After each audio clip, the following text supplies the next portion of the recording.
এটা কি বলতো? কচু। আমরা সবাই কম বেশি এর সঙ্গে পরিচিত। তো কচু নামটা শুনলেই আমাদের পিলাটা চমকে যায়, আমরা আঁতকে উঠি। কারণ সত্যি সব কচু খাওয়া যায় না, কিছু কিছু কচু খেলে সত্যি গলায় প্রচণ্ড ইচিং হয় আর গলা ফুলে ঢোল হয়ে যায়।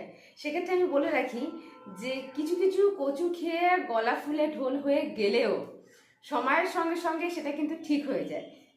কিন্তু কিছু কিছু মানুষের মুখের ভাষা, কথা, ব্যবহার, এ মানুষ যে হাট হয়, মানুষের মন ফুলে যে ঢোল হয়, সেটা কিন্তু এহ জন্মে আর যায় না।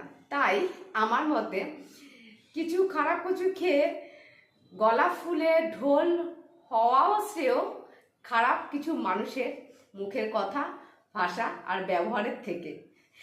যদিও এই কচুটা ভীষণ ভালো, এটা আমার মামা বাড়ি থেকে এনেছে, কিছুটা খাওয়া হয়েছে, তাই আমি জানি ভীষণ ভালো। এটা যেদিন মাটি থেকে তোলা হয়েছে সেই দিনই খাওয়া গেছে, দেওয়ানি। এটা আমার মামি পাঠিয়েছে, সব কিছুই পাঠায়, শুধু কচুই না। যাই হোক, এটাই বলার ছিল। চলো, টাটা।